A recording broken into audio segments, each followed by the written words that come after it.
Je vous invite à vous lever. On va procéder à la lecture de la parole de Dieu. Ce matin, nous lisons ensemble un texte dans la première épître aux Corinthiens, au chapitre 3. 1 Corinthiens, le chapitre 3. Et je vais lire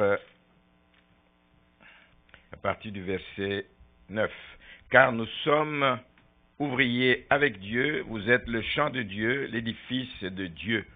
Selon la grâce de Dieu qui m'a été donnée, j'ai posé le fondement comme un sage architecte à un autre bâti dessus. Mais que chacun prenne garde à la manière dont il bâtit dessus, car personne ne peut poser un autre fondement que celui qui a été posé, savoir Jésus-Christ. Or, si quelqu'un bâtit sur ce fondement avec de l'or, de l'argent, des pierres précieuses, du bois, du foin, du chaume, l'œuvre de chacun sera manifestée. » Merci Seigneur. « Car le jour la fera connaître, parce qu'elle se révélera dans le feu, et le feu éprouvera ce qu'est l'œuvre de chacun. Si l'œuvre bâtie par quelqu'un sur le fondement subsiste, il recevra une récompense. Si l'œuvre de quelqu'un est consumée, il perdra sa récompense. Pour lui, il sera sauvé, mais comme au travers du feu. » Je vais m'arrêter là. C'est vrai qu'on croit que c'est un message qui est adressé aux serviteurs de Dieu, mais nous bâtissons nous tous. Nous bâtissons tous d'une façon ou d'une autre. Nous bâtissons et donc ça nous concerne également. Père, merci pour ce moment.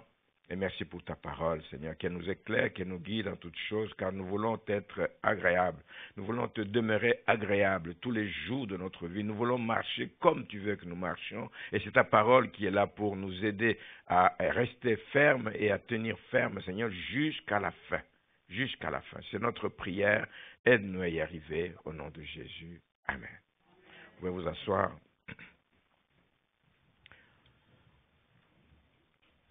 Alors, il y a une expression que tout le monde certainement ici connaît, une expression en français qui dit qu'un homme averti en vaut deux. Vous êtes d'accord avec ça? Ben oui, un homme averti en vaut deux. Ça veut dire quoi? Ça veut dire que quand quelqu'un a été prévenu, ben ça lui permet de faire attention au pas qu'il va poser, à la direction qu'il va prendre. Ça lui permet de faire attention. Ça lui permet de prendre des précautions. Ça lui permet de redoubler de vigilance. C'est cela que ça veut dire. Tu es déjà averti qu'il peut y avoir des dangers sur cette voie-là, mais si tu t'engages dans cette voie, ben, tu fais attention où tu vas poser ton pied, n'est-ce pas?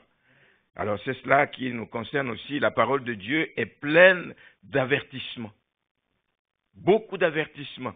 On ne peut pas dire qu'on n'a pas été averti, en tout cas pas suffisamment. Dans cette église, on aime avertir les gens. On aime mettre les enfants de Dieu sur leur garde, de manière à ce que la vie qu'ils mènent puisse plaire à Dieu. Et c'est le souhait de chacun de vous. Quand vous vous engagez dans la vie chrétienne, vous voulez plaire à Dieu. Vous voulez plaire à Dieu. Alors, c'est cela donc que nous devons prendre garde. Et Dieu nous donne sa parole justement pour nous éclairer. Non seulement il nous donne sa parole, mais il nous a envoyé, il nous a donné son Saint-Esprit bien-aimé, qui est avec nous, qui chemine avec nous chaque jour, chaque instant, pour nous conseiller durant cette marche. Oui, parce qu'il y a des dangers qui nous guettent. Oui, parce qu'il y a des risques que nous allons rencontrer. Mais il faut que nous soyons guidés, il faut que nous soyons éclairés. Et nous, à cause de ce que la parole nous dit, nous savons ce qu'il faut. Nous savons ce qu'il faut pour faire face à l'ennemi. Nous le savons. Nous savons ce qu'il faut et quelle attitude adopter pour qu'on soit toujours prêt pour le retour de Jésus-Christ. Nous vivons et nous attendons ce retour. Nous vivons et nous attendons ce retour. Et nous voulons, chacun de nous, être prêt ce jour-là pour ne pas manquer le bateau, n'est-ce pas? Ne pas manquer à l'enlèvement. Donc, la responsabilité vous incombe et m'incombe. Nous avons une responsabilité dans tout ça. Les choses ne vont pas arriver par magie, par miracle comme ça. Nous avons une responsabilité pour que ces choses arrivent. Nous avons la responsabilité de ne pas prendre à la légère tous les avertissements que nous recevons. Et je sais qu'il n'y a personne qui veut être un jour surpris de se retrouver dans une mauvaise posture quand Christ revient. Parce que là, comme dit un serviteur de Dieu, le moment de l'enlèvement va se faire comme ça, c'est tchouk. Donc, nous allons, c'est ce qu'il dit, nous allons être enlevés en un clin d'œil. Il dit, tchouk, tu n'as pas le temps de penser, tout s'est déjà passé. Alors, il faut être dans une bonne position. Régulièrement, à tout moment.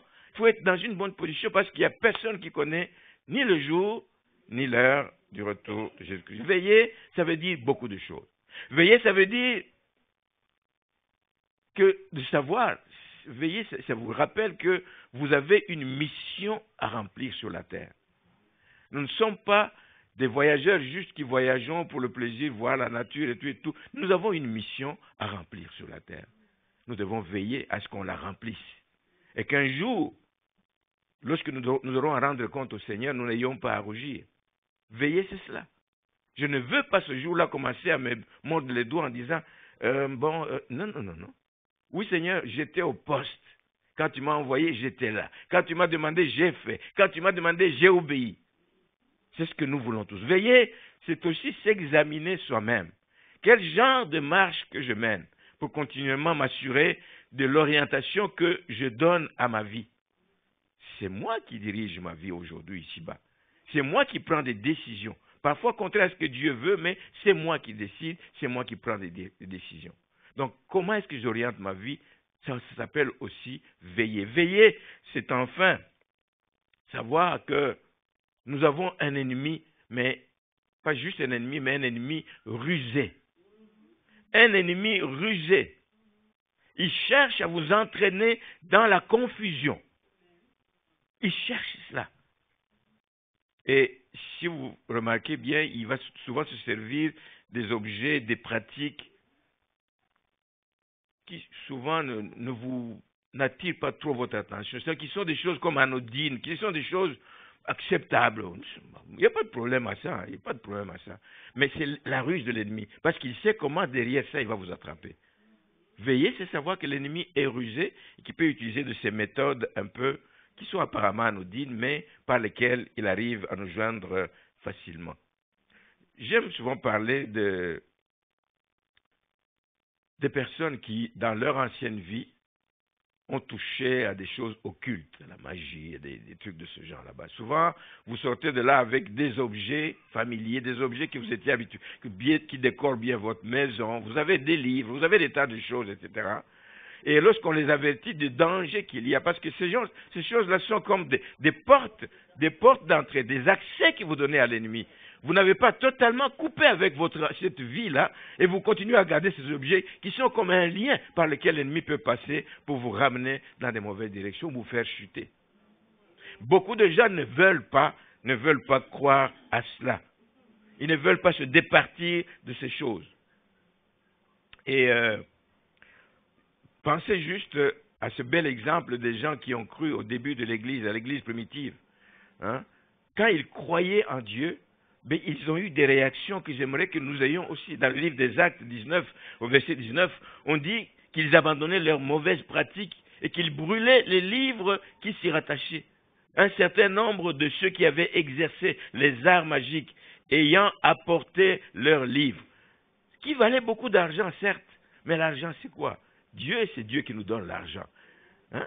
Vous avez perdu, c'est une perte d'avoir perdu et votre temps et votre argent dans ces choses là-bas. Brûlez, débarrassez-vous de ces choses-là. Et ils l'ont fait, ils ont apporté leurs livres, ils les brûlèrent devant tout le monde et on estima à la valeur, une grande valeur des pièces d'argent, tout ce qu'ils avaient brûlé. C'est ça qu'on appelle la foi. Je crois en Dieu, mais c'est accompagné des œuvres qui prouvent que je crois en Dieu. C'est-à-dire que je ne m'attache plus aux choses qui peuvent m'éloigner de ce même Dieu. Il y a quelques années dans cette église, nous avons eu une dame qui a fréquenté pas longtemps l'église et qui a commencé à avancer pour danser. Au moment de la louange, là, quand c'est de la musique rythmée, des chants rythmés, tout ça, ils avancent en avant ici pour danser. Je vois ça dans des églises, je n'ai rien contre ça, à proprement parler, mais il faut surveiller. Il faut surveiller le mouvement. Donc, les gens s'avancent, disant, pour louer Dieu par des danses, etc. Mais en observant, tu sais, quand on danse pour le Seigneur, on peut voir qu'on danse pour le Seigneur. Amen. Mais il y a des choses qui ne sont pas de Dieu, je regrette. Il y a des choses qui ne sont pas de Dieu. Celle-là est venue avec des gestes, j'ai observé et je n'ai pas tardé à réagir. Je n'ai pas tardé, j'ai dénoncé ces choses. J'ai dit, fini, terminé, d'avancer, danser ici en avant, mais ça a créé un tollé. C'est l'église du Seigneur est terrible. Ça a créé un tollé. Il y a des personnes qui ont dit, c'est quoi cette église où on empêche aux gens d'adorer Dieu, de louer Dieu? Mais j'ai assumé mes responsabilités de pasteur. Amen. J'ai interdit ces choses. Et Dieu est bon. Dieu est bon qui m'a ouvert les yeux, qui m'a fait comprendre que c'est pas normal. C'est pas des choses. Je ne vais pas répéter ces gestes ici de danse, c'est pas important. Mais c'est vraiment des trucs genre asiatiques là qu'on voit, et en tout cas, peu importe. Mais ce n'était pas ça le but de mon intervention. Je vous dis que j'ai exercé mon autorité et j'ai interdit ces choses parce que immédiatement après, ça n'a pas fait longtemps après. Nous avions l'habitude d'aller dans le restaurant ici au coin de la rue, qu'on appelait Centre-Ville. On arrive là un jour, c'est mon épouse qui va au comptoir, je ne sais pas s'il voulait faire quoi, et puis il voit des cartes, vous savez, il y a des gens qui font la publicité, etc. Et il tombe sur une carte, et puis tombe sur une carte de cette dame qui dit « Je suis médium, et puis voilà, vous pouvez me contacter à tel numéro, etc. » Les médiums, vous savez ce que c'est, ce sont des spirites. Ce sont des gens qui travaillent avec le monde des esprits. Ça n'a pas de place dans l'église du Seigneur. Ça n'a pas de place. Dieu est bon que j'ai arrêté cette histoire et de toute façon, c'est ça qui en partie a permis à la personne, nous avons une responsabilité de quitter l'église, mais elle est allée ailleurs, je ne sais pas, tout ce qu'elle est devenue malheureusement aujourd'hui. Et la Bible nous l'interdit. Nous interdit ces choses. Lisez dans le livre de Lévitique, je n'ai pas besoin d'aller en détail. Lévitique 19, Lévitique 20, ne vous tournez point vers ceux qui évoquent les esprits. Ne faites pas un avec eux, ne vous associez pas avec ces gens là-bas. Dieu a en horreur ces choses. Paul l'a vécu aussi. Quand il allait dans la ville de Philippe, etc., quand il séjournait dans la ville de Philippe, Paul a vécu ces choses. Dans le livre des Actes, au chapitre 16, il dit, comme nous allions au lieu de prière, une servante de qui? Qui avait un esprit de python et qui, en devinant, procurait un grand profit à ses maîtres, vint au-devant de nous et se mit à nous suivre, Paul et nous, et elle criait, ces hommes sont les serviteurs du Dieu très haut. Mais oui, c'est clair, c'est vrai ce qu'elle disait. Hein, c'est vrai, pour ne pas attirer l'attention pour qui elle est, elle dit des choses vraies. Ce sont des vrais serviteurs de Dieu, ils vous annoncent la voie du salut. Et elle fit cela pendant plusieurs jours. Mais à force de l'entendre, comme moi, à force de voir cette dame danser en avant, à un moment donné, j'ai réagi. Paul, fatigué, se retourna et dit à l'esprit, je t'ordonne au nom de Jésus-Christ de sortir d'elle. Et il sortit à l'heure même. Donc, dans l'église du Seigneur, la prudence est de mise. La prudence est de mise. Si vous voulez être sûr de marcher avec Dieu jusqu'au bout, soyez prudents. Soyez prudents. On ne s'associe pas avec n'importe qui. Et ce matin, je voudrais vous parler, c'est vraiment là mon message, hein, je voudrais vous parler de 3 piliers de la vie chrétienne, sur lesquels nous devons bâtir, qui doivent porter notre vie chrétienne. 3 piliers que chacun de nous doit soigner. Chaque instant de notre vie, nous devons soigner ces piliers. Je vais parler de la vie de foi, qui est la base même, et je vais m'attarder plus sur la vie de foi, parce que sans la foi, la vie chrétienne est un échec. Il n'y a pas de foi, il n'y a pas de vie chrétienne, c'est un échec. Je vais vous parler aussi, courtement, de la vie de prière, qui est un autre must, qui est un autre quelque chose d'important, etc. Et la vie de prière, ça va être un signe dans la vie d'une personne qu'elle est convertie véritablement. C'est sa respiration quelque part, la vie de prière. Je parlerai enfin de la vie de service. Parce que le service est important dans la vie de l'enfant de Dieu. Moi je dis toujours, on n'est pas sauvé pour attendre d'aller au ciel. On est sauvé parce qu'on a une mission à accomplir ici-bas. Il y a un travail que nous devons faire ici-bas. Le Seigneur nous a engagés dans sa compagnie. Amen. Voici une compagnie qui embauche continuellement et tout le temps et tout le temps. Il ne manque jamais de travail dans le service du Seigneur. Donc parlons un peu de la vie de foi. La foi, c'est la base d'une relation solide avec Dieu. La foi, c'est la base d'une relation stable, une relation qui va t'amener loin. Une relation qui ne va pas débuter aujourd'hui, 6 mois après, dit c'est plate, je laisse tomber. Non, la foi te tient soudé, la foi te tient collé, la foi fait que tu es attaché à ton maître. Merci Seigneur. Et un chrétien qui veut plaire à Dieu doit vivre continuellement dans une position de foi. De position de foi, qui est une confiance totale. Seul, je ne peux rien faire de ma vie ici-bas. Mais quand je mets ma confiance en lui, mon refuge, ma force, on a tellement chanté des choses, de belles paroles ce matin. Si tu mets ta confiance en lui, mais tu es sûr d'aller loin, tu es sûr d'accomplir la vraie volonté du Seigneur. La vie de foi, c'est la seule chose qui va te permettre de ne pas te retirer quand les choses vont mal dans ta vie. Ça peut arriver. Qui a dit que la vie chrétienne ne pouvait pas avoir de problèmes? Non, les épreuves font partie des fois de la vie chrétienne. Mais lorsque les épreuves viennent vous secouer fortement, allez-vous encore tenir? Ce qui va vous aider à tenir, ce n'est pas parce que vous avez passé beaucoup d'années dans l'église, ce qui va vous aider à tenir, c'est la vie de foi. Je mets ma confiance en Dieu qui ne me lâchera pas. Il ne m'abandonnera pas. Amen. La vie de foi, c'est cela. Et le diable, vous savez qu'il est spécialiste pour torturer les enfants de Dieu. Mais il les torture justement pour qu'ils lâchent. Il les torture pour qu'ils ne continuent pas. Il les torture pour qu'il les amène au désespoir. Il les torture pour qu'à un moment donné, ils perdent confiance. Il y en a qui sont comme ça. Quand ça dure longtemps, quand c'est trop lourd à porter mes épaules, il dit, je préfère laisser tomber. C'est ça le but de l'ennemi. Et nous devons tenir ferme et il n'y a que la foi qui va nous aider. La seule chose qui va vous garder, bien-aimés, dans des moments de turbulence, c'est votre foi. C'est votre foi. Donc elle est vitale, elle est capitale. C'est le moyen sûr pour communiquer aussi avec le ciel. Quand les choses sont difficiles, tu ne restes pas juste là à regarder et dire, quand est-ce que ça prendra fin? Non, ce n'est pas comme ça. Quand c'est difficile, c'est le temps de commencer à communiquer avec le ciel. Seigneur, tu as vu ce que je traverse, mais je sais que tu ne m'abandonneras pas. Seigneur, c'est le temps de communiquer avec notre Père. La foi, c'est la seule façon d'obtenir un témoignage favorable. C'est ce que je dis. Je dis souvent, mais un homme comme Job a eu un bon témoignage du ciel, de Dieu. As-tu vu mon serviteur?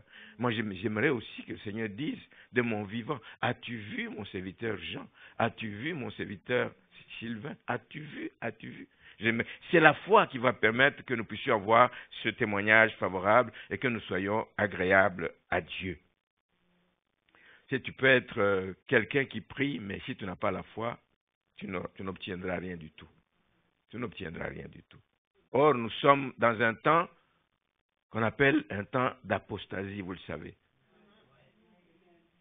Beaucoup, vraiment beaucoup, et c'est même dangereux, c'est même inquiétant. Beaucoup de chrétiens abandonnent la foi. Ils vivent une vie, on va dire qu'ils appellent une vie chrétienne, mais sans la foi, elle n'est pas agréable à Dieu. C'est par habitude qu'ils continuent à aller à l'église, certains, c'est par habitude qu'ils continuent à aller dans les réunions avec les autres chrétiens, mais en réalité, ils n'ont plus vraiment la foi qui les attache à Dieu. Et dans ces conditions-là, mais vous pouvez aller, un vent souffle à gauche, vous allez à gauche, un vent souffle à droite, vous allez à droite, vous n'êtes pas stable. La foi vous garde stable dans ce que la parole de Dieu vous dit. Et Jésus lui-même s'inquiétait sur la foi en ces temps de la fin. Dans Luc 18, où il dit que quand le Fils de l'homme viendra sur terre, trouvera-t-il la foi? Jésus qui dit ça. C'est lui qui donne la foi, c'est lui qui fait grandir cette foi. Mais il faut que les gens désirent demeurer dans cette vie de foi. Amen. Trouvera-t-il la foi? Donc s'il y a quelque chose, bien aimé, pour lequel vous devez vous battre, battez-vous pour ne pas sortir de la foi. Battez-vous pour que cette foi grandisse. Battez-vous pour que cette foi soit ferme dans le Seigneur. Or, la foi vient de ce qu'on entend, et ce qu'on entend vient de la parole de Dieu. Il faut donc aimer la parole de Dieu. C'est là que vous puisez cette force pour continuer. Dans Hébreu, on trouve une énumération, je ne vais pas aller lire, dans Hébreu chapitre 11, c'est une énumération des gens qu'on appelle des héros de la foi, les saints de l'Ancien Testament. si on les appelait héros de la foi, c'est qu'ils se sont battus pour garder la foi, contre vents et marées, ils se sont battus pour garder. Mais la bonne nouvelle ce matin, c'est que cette liste n'est pas close. Amen. Vous pouvez ajouter votre nom sur cette liste. En tout cas, je me bats pour ça. Amen. Vous pouvez ajouter votre nom sur la liste des héros de la foi. Plus près de nous, il y a des gens comme des Muller, etc. Ils n'étaient pas à l'église primitive, c'était dans les siècles plus près de nous. Georges Muller, il a mené une vie de foi avec son orphelinat. C'est un monument aujourd'hui, etc. Il a été capable de le faire parce qu'il a mis sa foi en Dieu. Des autres comme les Finney, les Wesley, etc., des grands serviteurs de Dieu qui ont marqué leur temps. Vous pouvez aussi marquer votre temps par la vie de foi que vous menez. La foi vient quand on croit. Mais quand on croit, sans douter. Je crois. Mais par moments, je ne suis pas sûr. Non. Il faut croire sans douter que l'évangile, c'est là où Dieu nous parle, que c'est vraiment la parole de Dieu et que ce n'est pas la parole d'un homme. Et pour vous montrer que l'évangile n'a pas le même effet, c'est pourtant la parole de Dieu. Mais quand l'évangile est prêché, mais il y a deux sortes d'effets ou de réactions. Il y en a qui croient que c'est la parole de Dieu et qui mettent leur foi en action, etc., et qui disent « je vais de l'avant ». Mais il y a d'autres qui ne croient pas, qui considèrent peut-être que c'est la parole des hommes, et c'est ce que Paul disait aux Thessaloniciens en disant « lorsque vous avez reçu la parole de Dieu que vous avez entendue de nous, vous ne l'avez pas reçue comme une parole d'homme. » Pas une parole d'homme, mais vous l'avez reçue comme la parole de Dieu. Si vous commencez à discuter et dire, mais c'est quoi là? Moi j'ai maintenant la preuve que la Bible, quelqu'un me disait ça dernièrement, j'ai maintenant la preuve que la Bible a été écrite par les hommes. Et comme elle a été écrite par les hommes, c'est fini, je ne crois plus en la Bible. Après 30 ans, plus de 30 ans de vie chrétienne. Je ne sais pas quel document il a lu, je ne sais pas avec quels yeux il a lu ce document, je ne sais pas ce que l'ennemi lui a montré ou qu'il lui a fait entendre en lisant ce document. Après 30 ans ou plus de vie chrétienne, il dit, je ne crois plus que la Bible, c'est la parole de Dieu. Si tu ne crois pas que la Bible est la parole de Dieu, tu mets ta foi en quoi? La foi vient de ce qu'on entend, ce qu'on entend vient de la parole de Dieu. Nous devons veiller sur ces choses. La vie de foi est capitale. Et je voudrais vous dire quelques-uns des bénéfices que nous avons avec la vie de foi. Qu'est-ce qui caractérise la vie de foi? La vie de foi, c'est ce qui va vous permettre de prendre des risques. Dans la vie, on prend des risques. On prend des risques financiers, on prend des risques de toutes sortes. Mais le fait de dire je m'engage à servir le Seigneur, quand nous sommes convertis et qu'on s'est fait baptiser, on a pris le risque de nous faire baptiser. On disait, voilà, écoute, peu importe ce que les gens vont dire, peu importe même ce que nos parents vont dire. Parce que ça a été un risque, effectivement. Nous avons des parents qui croyaient, qui étaient catholiques, mais fervents, vraiment qui croient en Dieu, mais bon, écoute. Mais quand on leur a dit qu'on s'est fait baptiser, plonger dans les eaux de baptême, wow, ça a été un drame. Ça a été un drame. On a pris des risques, mais c'est des bons risques qu'il faut prendre. Et c'est la foi qui vous permet de prendre de tels risques, parce que on sait à ce moment-là qu'on marche avec Dieu. On marche avec... Ce n'est pas tout seul. Je ne le fais pas pour nuire à quelqu'un. Je ne le fais pas pour montrer que moi je suis meilleur que quelqu'un d'autre. Je le fais parce que je veux marcher avec Dieu. C'est ce qu'ont fait les gens dans la Bible, des gens comme Abraham. Abraham a pris le risque de quitter. Pensez-vous que sa famille, qu'il a vu partir, s'est tue en disant, mais je lui ai dit, mais tu as perdu la tête. Tu as perdu la tête. Tu es prospère ici, tu as tout ce qu'il faut. Où vas-tu? Je ne sais pas, Dieu me dit de partir. Abraham a pris des risques d'aller vers l'inconnu. Est-ce que vous êtes prêts à prendre des risques pour le Seigneur? C'est par la foi. Nous prenons des risques. Par la foi, nous prenons des risques. Sa foi s'est manifestée aussi lorsqu'il s'agissait d'offrir Isaac. Je ne sais pas s'il y a beaucoup de gens qui feraient ce que Abraham a voulu faire. Était prêt à offrir son fils unique. C'est la foi, bien-aimé, qui nous permet d'être prêts, de ne pas reculer devant un tel sacrifice. C'est la foi qui nous permet ces choses là-bas. Et ne pas reculer devant un tel sacrifice, mais c'est une preuve de grande foi, évidemment. Hein? Abraham, le père de la foi, c'est cela. C'est pas pour rien qu'on lui a donné ce nom. Hébreux 11, 17 dit, c'est par la foi qu'Abraham offrit Isaac lorsqu'il fut mis à l'épreuve et qu'il offrit son fils unique. Verset 19, il pensait que Dieu est puissant même pour ressusciter les morts. Il pensait à cela, il était convaincu de cela, etc. Et ça a provoqué, ça a entraîné évidemment beaucoup de bénéfices pour Abraham, pas seulement pour lui, et même pour sa postérité, parce que Dieu a promis de les bénir. Je bénirai Abraham, je te bénirai, je bénirai ta postérité, je vais vous multiplier. Je vais vous multiplier, parce qu'il a posé des actes de foi. Un autre bel exemple dans la Bible, c'est celui de Rahab. Rahab, cette femme prostituée, qui a accueilli comment on les appelle, qui a accueilli les espions là qui devaient aller espionner Jéricho. Elle a pris de grands risques, cette femme. Vous vous imaginez dans une ville qu'on va assiéger, dans une ville qu'on va prendre et qu'on va quasiment détruire par la suite, mais tu prends des risques, toi, d'héberger des espions. Oh, oh. Il faut le faire. Le risque qu'elle a pris est doublement risque, doublement. Le premier risque, c'est de se faire découvrir d'abord. Si les gens de la ville découvraient que, c'est ça, on nous a appris que les espions sont venus, ils sont chez cette femme, Rahab, c'est un gros risque. Elle pouvait se faire lyncher. Mais il y avait un autre risque. L'autre risque, c'était aussi de dire, écoutez, dans le fond, je ne connais pas ces gens, ces espions. Je leur fais confiance. Je leur fais confiance. Et puis, du coup, s'ils venaient et qu'ils prennent la ville d'assaut et qu'ils ne respectent pas ceux qui m'ont promis de dire, nous allons te protéger, toi et ta famille, mets juste ce fil en cramoisi à la fenêtre, etc. Nous te protégerons. Mais quelle garantie elle avait? C'est pas la foi.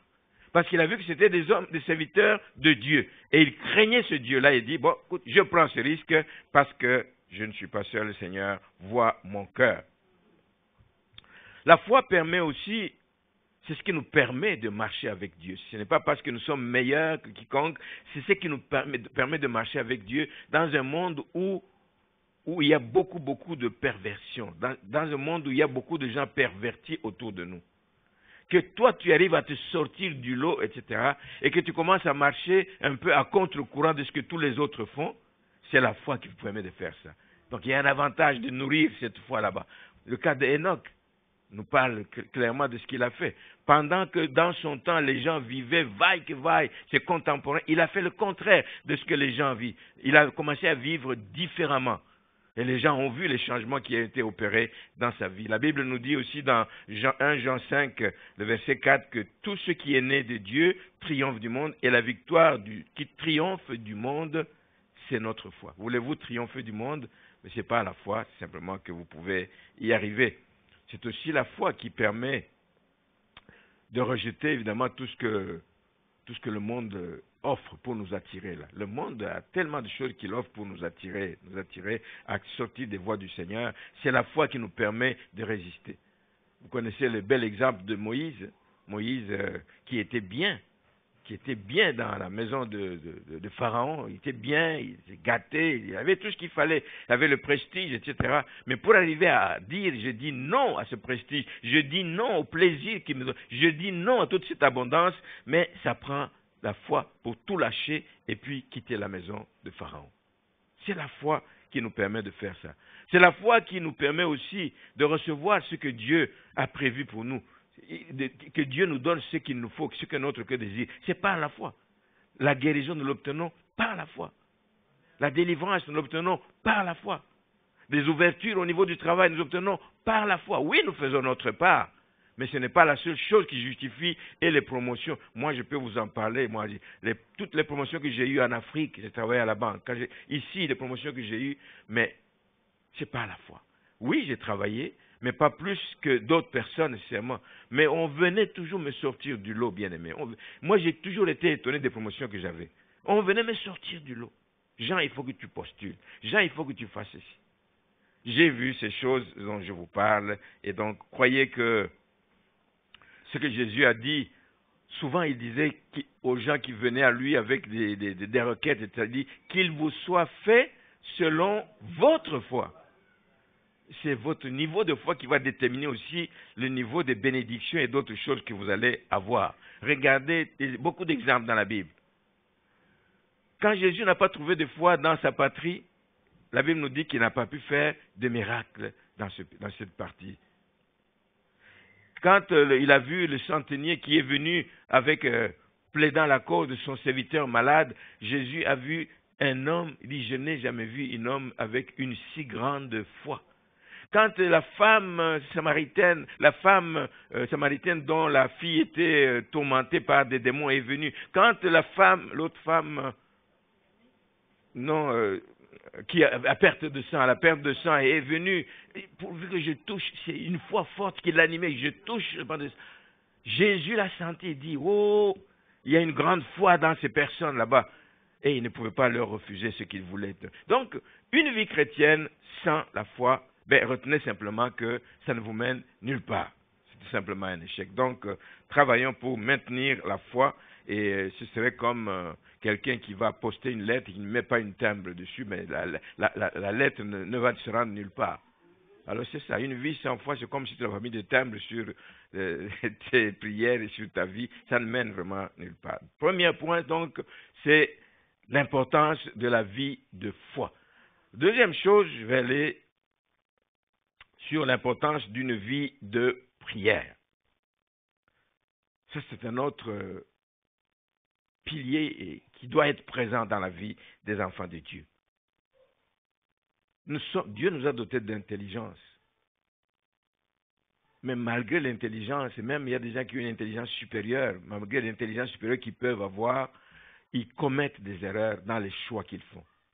Alors si vous voulez être efficace dans votre choix, être sûr de faire de bons choix, être sûr de prendre de bonnes décisions, vous avez intérêt à rester en communion avec Dieu, pour que ce soit lui qui vous dirige dans les choix que vous avez à faire. Et il va vous éclairer quand il voit le désir que vous manifestez d'obtenir de lui l'éclairage qu'il faut. Donc la prière, c'est le moyen efficace pour s'approcher de Dieu, pour communier et communiquer avec lui. Nous le faisons par la prière.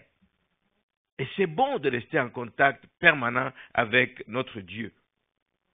La prière est donc importante aussi pour ne pas tomber dans les pièges et les séductions de l'ennemi. Jésus a dit ça à ses disciples, des gens qui étaient proches de lui pendant près de 3 ans, ils ont cheminé, ils ont appris beaucoup de lui, ils l'ont vu faire, etc. Ils ont cru qu'il était celui qu'ils attendaient et tout, mais il leur a dit, dans Matthieu 26, 41, veillez et priez.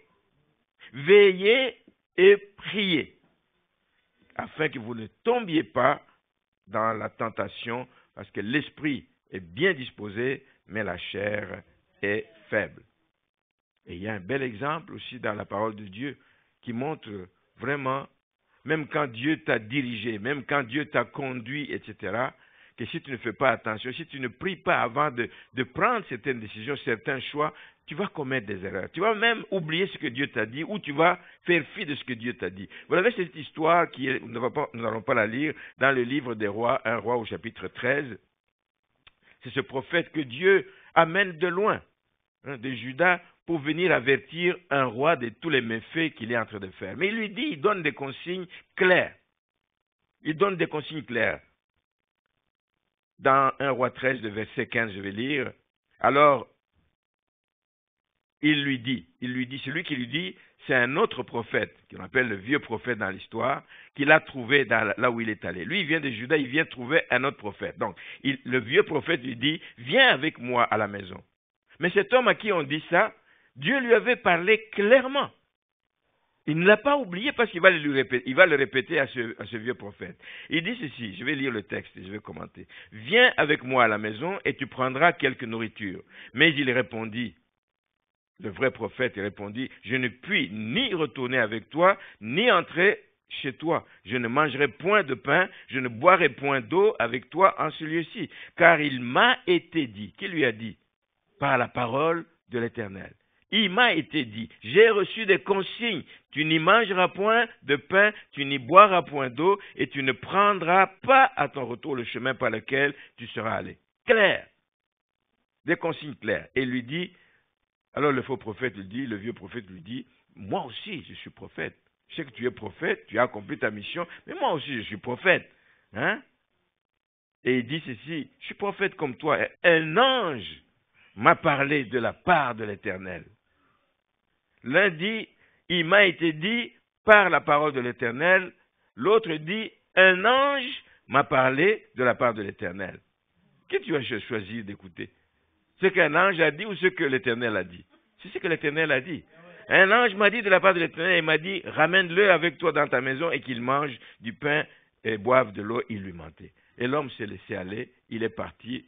La suite de l'histoire, c'est tout simplement malheureux. Il a été dévoré par les lions en cours de route.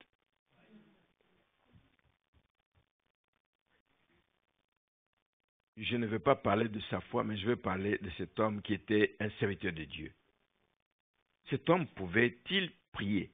C'est quand tu es devant une situation, tu hésites, tu dis, mais Dieu m'a dit ceci. Et maintenant, ce n'est pas de la part de l'Éternel, mais c'est de la part d'un ange. Lequel? Il y a beaucoup d'anges qui parlent aujourd'hui. Tu vas choisir d'écouter ce que l'Éternel a dit ou ce qu'un ange te dit. Parce que l'autre te dit, je suis prophète comme toi. Non.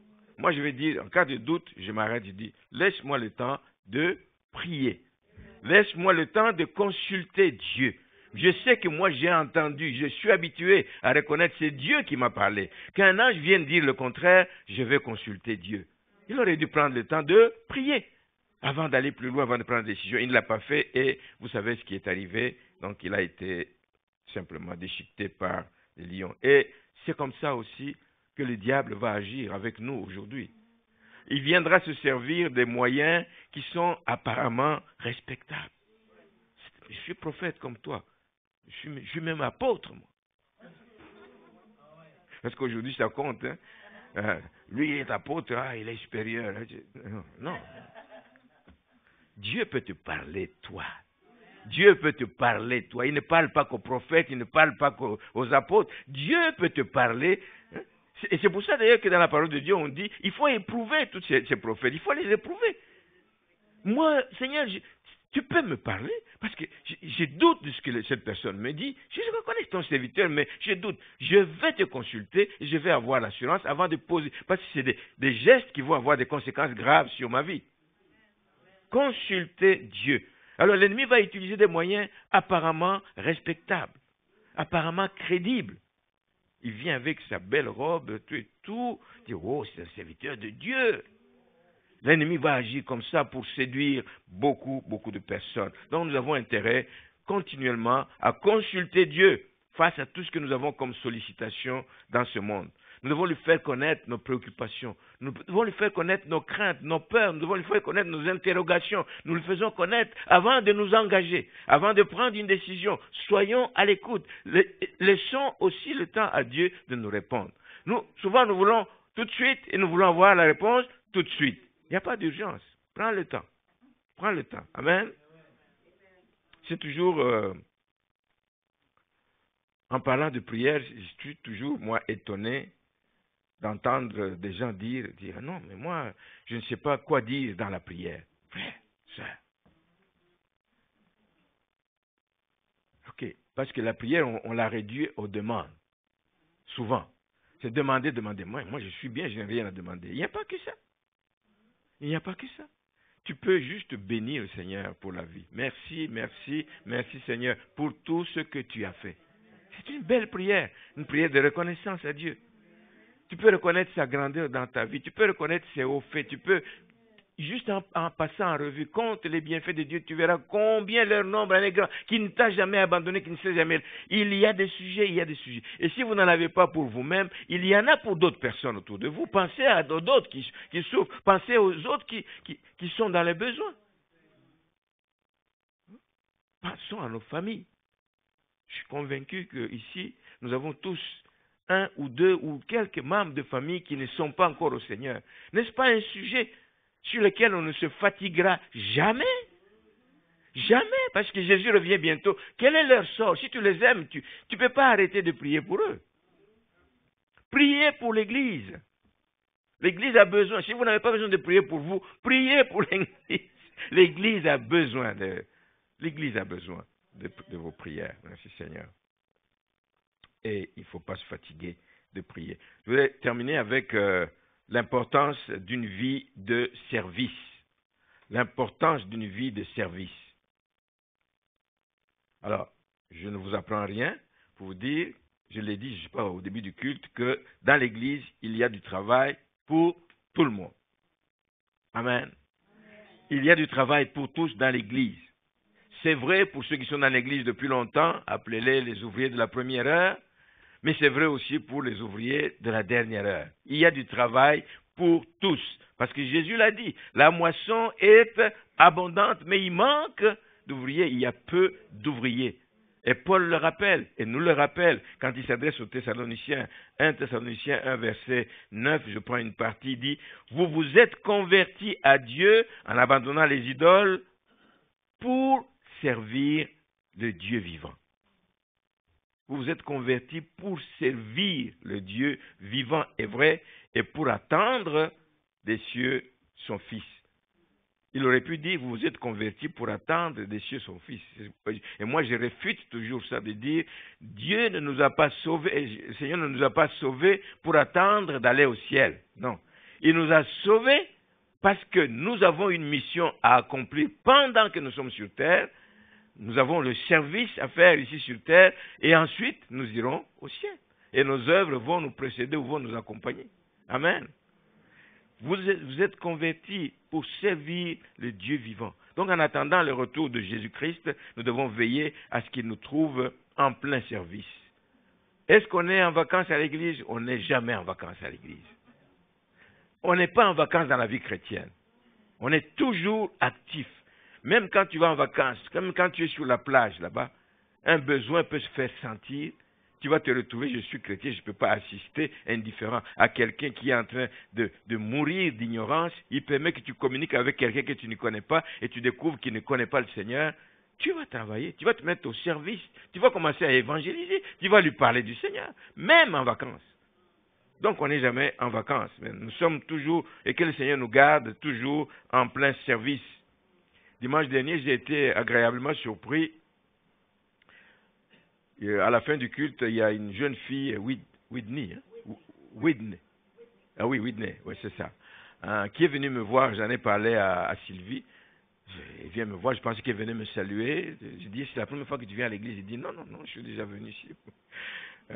Alors je l'écoute, il dit, non, et il venait me parler de sa grand-mère qui voulait se faire baptiser. Mais que, bon, elle parle pas français, donc si vous devez donner des enseignements, ça va être difficile et tout. Mais elle dit, moi, je vais lui transmettre ces enseignements. Mais elle avait déjà commencé à prendre des enseignements en Haïti, mais elle n'a pas fini, elle n'a pas eu l'occasion de se faire, il est venu. Donc, elle me dit maintenant, après avoir parlé de sa grand-mère, elle me dit, mais moi aussi, je voulais vous demander, est-ce que je voudrais m'engager dans l'église? Je voudrais m'engager au niveau des enfants. Est-ce que vous avez besoin de quelqu'un? Franchement, j'ai été touché profondément. J'ai dit, waouh! Elle n'a pas attendu, dit au bout de 6 mois qu'on vienne me chercher, au bout d'1 an qu'on vienne me chercher. Elle est venue offrir sa disponibilité. Et ça doit être ça dans la maison du Seigneur. Nous devons offrir notre disponibilité. Dieu nous a donné beaucoup de choses.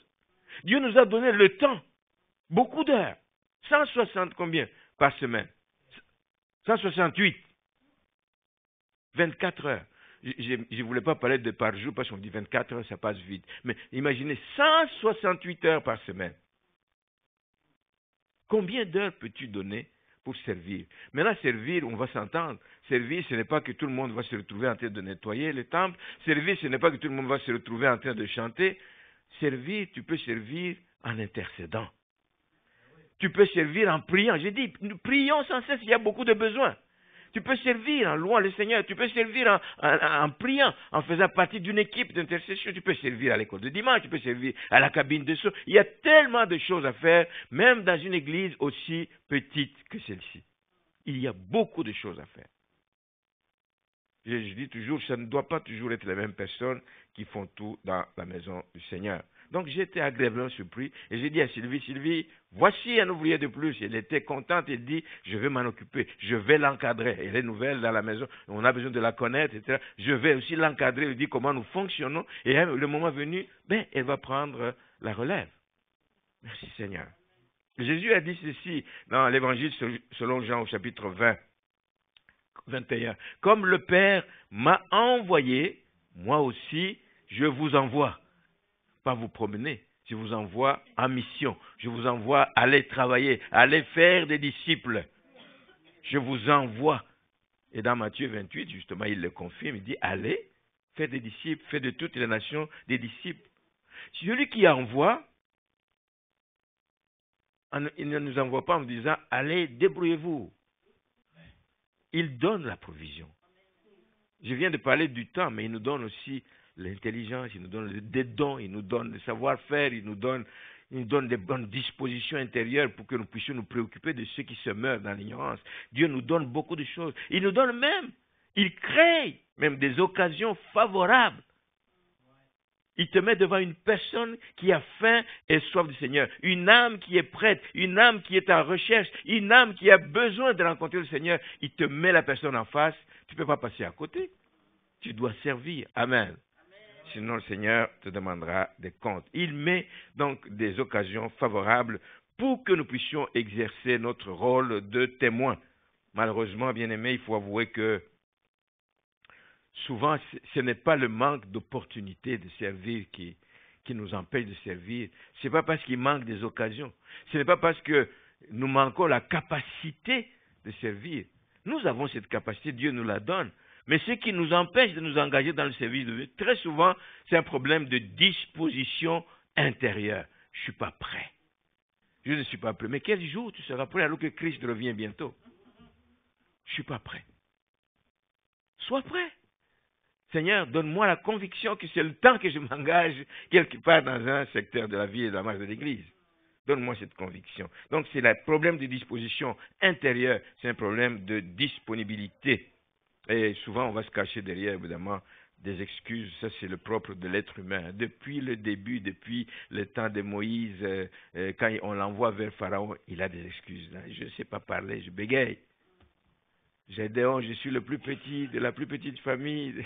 Je ne peux rien faire, je ne peux rien faire. Ne t'attends pas à moi, etc. Pourtant, l'ange qui s'est présenté, elle lui dit, vaillant héros. Ouh, toi tu te vois comme ne valant rien. Dieu te voit avec un autre regard, tu es un vaillant héros. Sois disponible et il va faire de grandes choses. Et Dieu a accompli de grandes choses quand Moïse s'est rendu disponible. Vous savez tout ce qui s'est passé, la délivrance du peuple d'Israël, du peuple des Hébreux. Et Gédéon aussi, vous savez, quand il devait combattre les ennemis des Madianites et tout ça, il prépare une grosse armée. Il sait qu'en face, j'ai une armée. Je n'aurai jamais assez d'hommes pour faire face. Bon, je vais quand même réunir 32 000 hommes. Non, non. Diminue jusqu'à laisser 300. Dieu est capable, avec 300 personnes, de battre une armée de centaines de milliers de personnes. Dieu est capable. Faisons-lui confiance et puis disposons-nous tout simplement. Ne regardons pas à notre petitesse, à nos moyens limités, mais nous ne n'œuvrons pas seuls, nous travaillons avec celui qui peut tout. Celui qui peut tout. Donc voilà, je termine donc en vous invitant, si vous voulez mener une vie chrétienne réussie, une vie chrétienne qui plaise à Dieu, une vie chrétienne qui soit un bon témoignage devant Dieu, vous devez aimer la parole qui va produire la foi en vous. Vous devez croire que c'est Dieu qui vous parle dans sa parole, que ce n'est pas les paroles d'un homme, même dans une prédication. Croyez que c'est Dieu qui veut vous parler. Il va arriver des fois où vous entendez un message et vous dites, mais non, là, le pasteur, il m'a calculé, là, il est en train de me viser. Non. Des fois, le pasteur n'est même pas au courant de ce que vous vivez. Il dit des choses et puis ça vient toucher du doigt ce que vous êtes en train de vivre, ce que vous êtes en train de traverser. Ne dites pas que quelqu'un lui a dit. Non. Non. Dieu connaît toutes choses. Et c'est lui qui met les mots parfois dans la bouche d'un serviteur de Dieu. Il vous parle, vous dites, mais comment ça?